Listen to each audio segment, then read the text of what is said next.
Welcome back to the Black Playbook. This is where we break down the game behind the game, the culture, the narratives, and the truth folks like to skip over. Like today, or Sunday. It's a whole movement. But after a weekend full of drama, headlines, subtweet, and folks just trying to twist the narrative, right? Shedeur Sanders and Jerry Judy are stepping up to the mic for their press conference today. And we're going to tap all the way in. But let's be real. Whenever black athletes show confidence, charisma, or even exist loudly, the whole world want to act brand new. But that's exactly why the playbook is here. Not just to watch the press conference, but to break down the coded language, the media games, and the double standards we already know that's going to pop up. So before they step out, let's set the table because last this Sunday, last Sunday, or the Sunday that just passed, the Browns played the 49ers. During the 49ers, I guess Shedeur missed Jerry Judy on a play. They showed the sidelines. Jerry Judy was really not acting like a vet.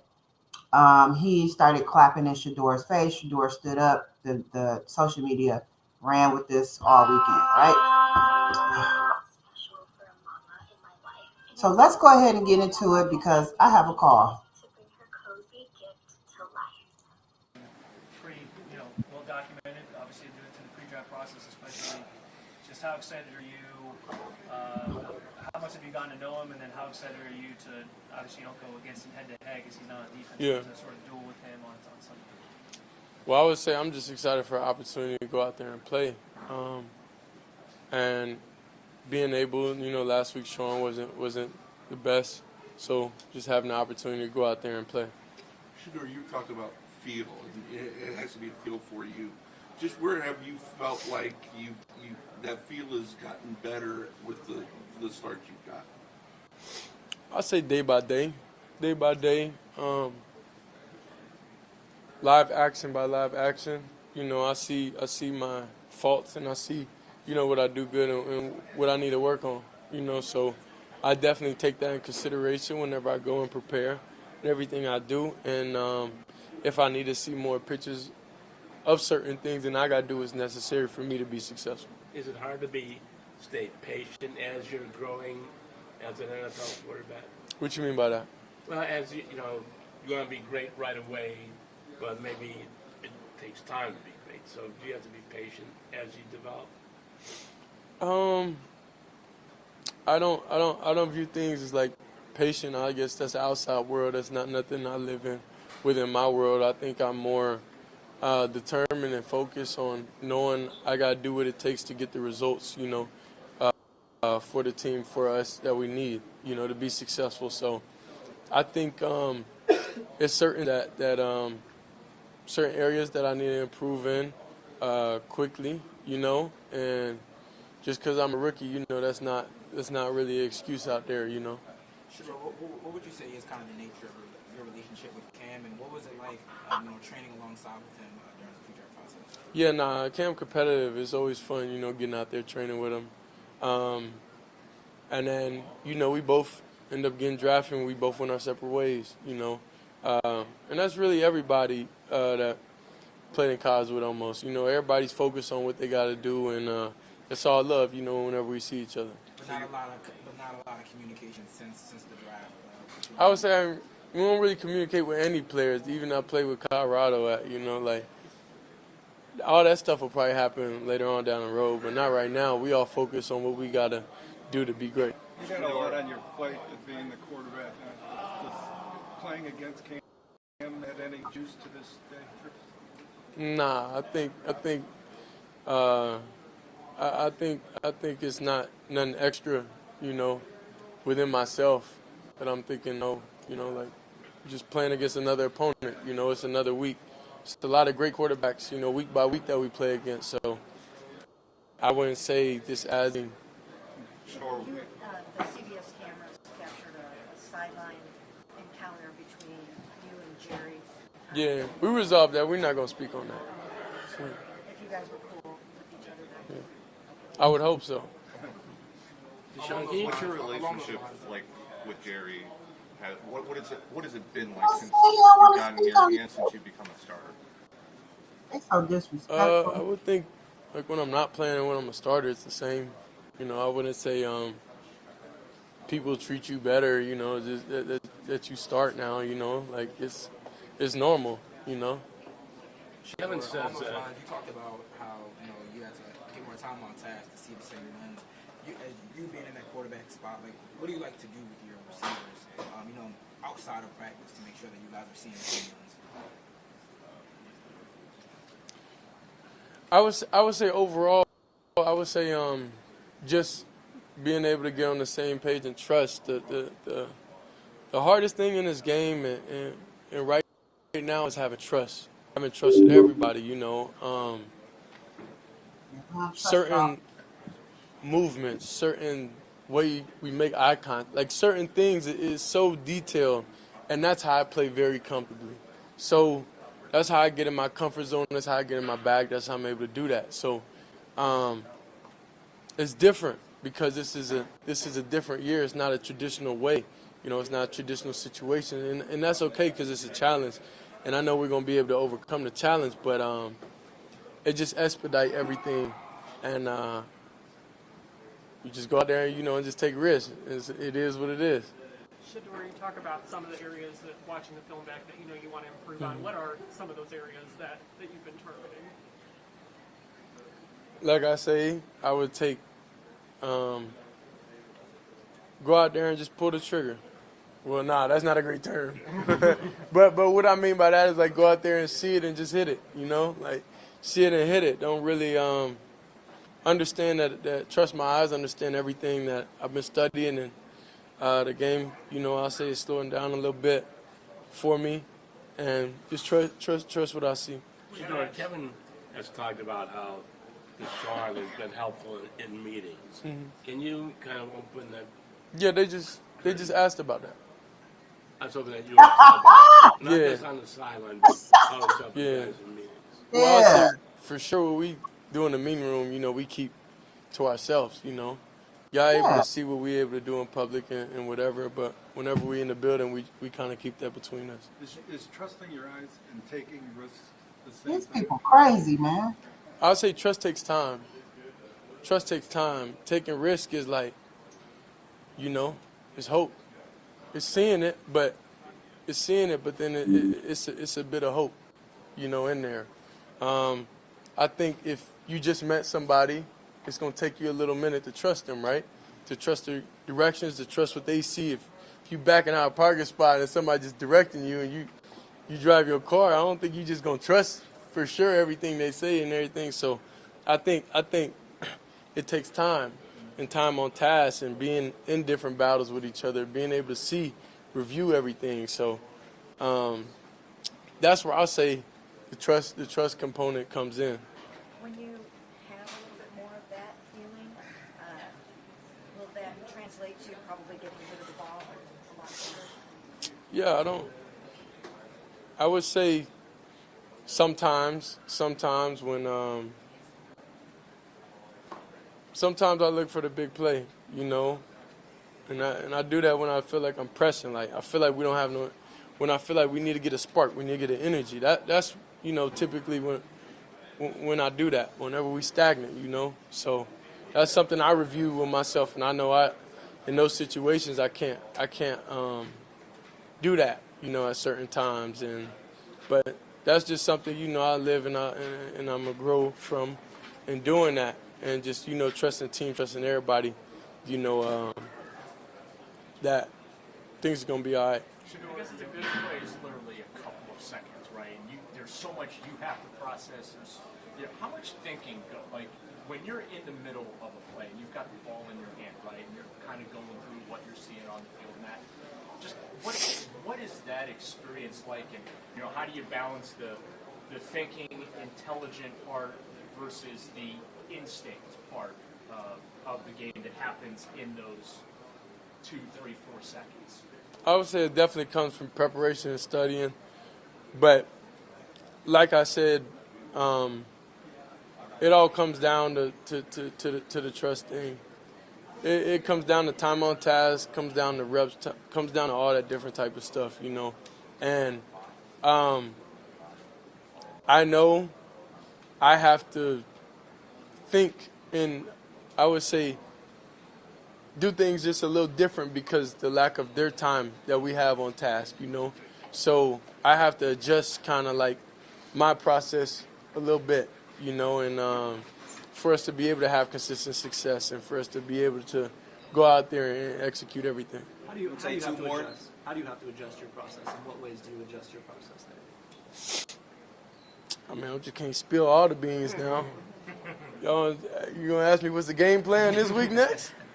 But I don't know. Like I say just trusting my eyes, believing the preparation I've been doing, everything you know has been working, and I get out there and you know I see it, and that's what I'm most excited about. And I know the results are gonna come when they come, you know, and I feel like they're gonna come soon. But the fact I'm able to go out there and I'm able to see it, you know, that's what brings me joy on the inside. When you look at that Titans defense, does it start with Simmons, and then what else what else jumps out about that? You want to know what plays we running next to?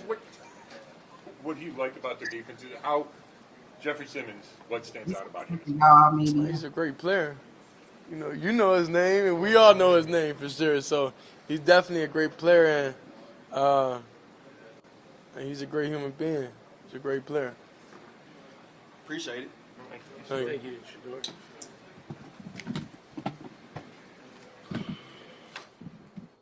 These questions are ridiculous, man. I just don't know. I don't see how they do it, man.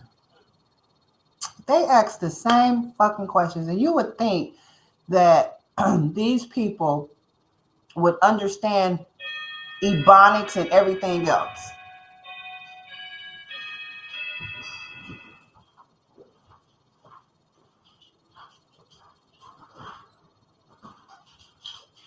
One second, I'll try to put my daughter.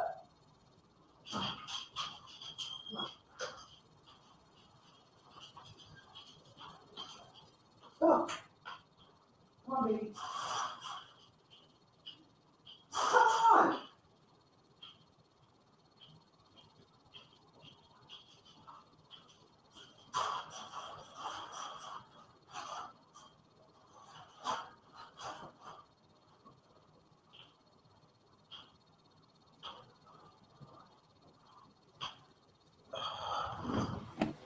There go Judas.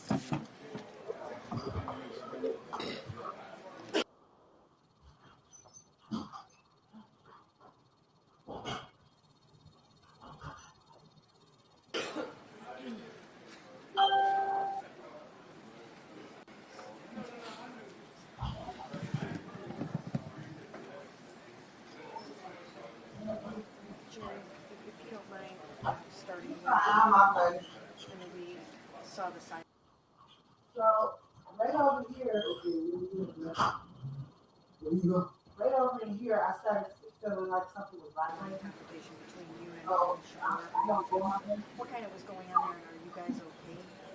Yeah, no, we spoke about it. We good. What was the conversation about? Was it something? It was about a play. Just one? Just one? Yeah. Do those sorts of things just happen like in the heat of a game and you just talk through it afterwards? Generally? I mean, it's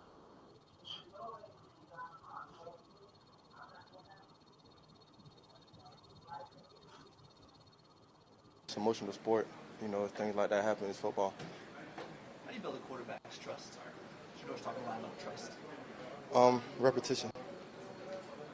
Are you guys doing anything outside of practice in order to make sure that Shedeur talking about seeing the same lens? Are you guys doing anything outside of practice to make sure you guys are on the same page?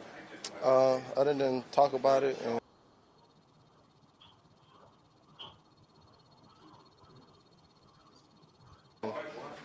Look at this talk nigga about body it, language. and that's it. Really, we just talk about it for real. Look at his body language. Is this season for you personally after what you did here last year? It's very frustrating, you know. But you only can control I do not like this guy. So you can control and do what you need to do. That's it. Do you try to use that frustration to fuel you or motivate you or anything? Say that again? Do you try to use that frustration to like turn it into a positive to fuel you or anything? Yeah, of course. You know, you can't let frustration, you know, build up and, you know, cause a lot of negativity, you know, so the only way you can handle your frustration by just, you know, just trusting the process and, you know, and just keep doing what you've been doing each and every week, you know. Jerry, you kind of talked about that last year, like when the frustration was kind of starting to mount, like making sure that you used it in a positive manner. I guess, is there, and obviously you mentioned football's an emotional game, but is there anything you probably would have done differently with that, you know, sideline interaction with Shedeur, or just kind of like that's football? Just kind of, Oh, yeah, for sure. You know, probably just what I would have done different, I probably just probably taught them off camera. You feel me? That's probably what I would have done different. You know, of course, I'm gonna speak my mind and tell me what, and say what I need, what I see out there. But you know, it what it is. Football, man. Just me and Shedeur are good. You know, stuff like that happens. You know, y'all gonna make it bigger than what it is. You know, because the media, you know, that's what y'all feed off of, negativity. You know, but it is what it is. This is the life we live. So, you know, we move on from it. And I live in real life. You know, so what happened around in this locker room, you know, this real. Not what's going on social media and everything. So, me and Shedeur good. Everything good, man. We gravy over here. What It better be.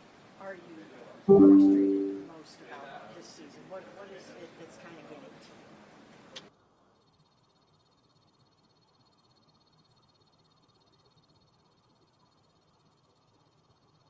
you? Losing, of course. You know, but I don't want to speak on nothing else. You know, just losing. good? Yep. Thank you. I think that's it, y'all. Man, I don't know how to feel.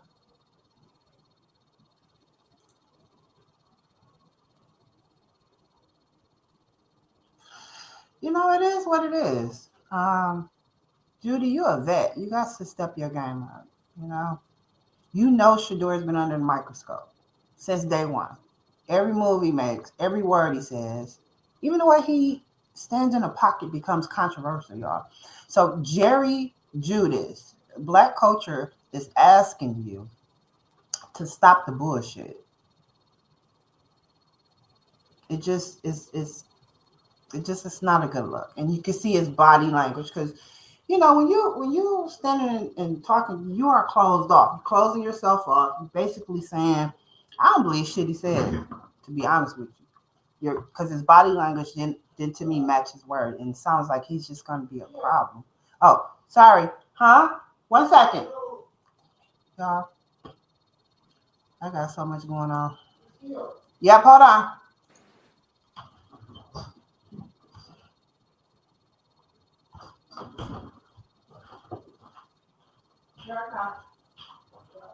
If you own NVIDIA, this could be the most important video you will ever watch. Because while millions of investors continue to blindly pile into the stock, they don't see what I see coming. The fact is, NVIDIA and the tech bubble are on the cliff's edge today. Valuations are at unsustainable nosebleed levels, and insiders have been dumping millions worth of shares. Buffett just sold half of his Apple stock, and that's only the tip of the iceberg, because there is a major threat to the tech bubble that no one else is going to tell you about. Until now.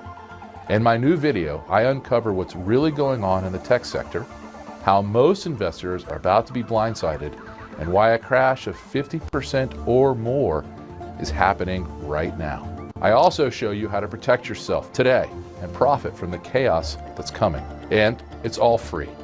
You can watch right now when you click the button below this video. So if you own NVIDIA or any other AI stock, make sure that you watch my video before it's too late. Click the button below now to get everything you need to know to survive the coming tech apocalypse.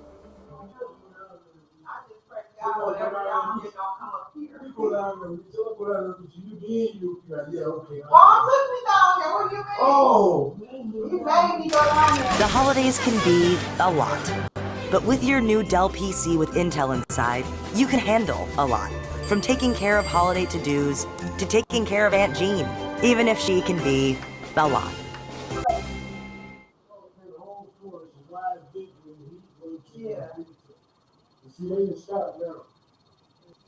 See, they didn't go, the torch went off. Gotcha. The door went off, it goes to here, it comes back on, it was that whoop. Yeah. Then it stopped. Because I've never experienced that before. My house was the same thing. I'm not shaking, not before shaking, I ain't never experienced that. Well, it's not really the purpose that the door is in there, it's supposed to be back.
Yeah, this live all the way messed up. I'm starting over. Sorry, y'all.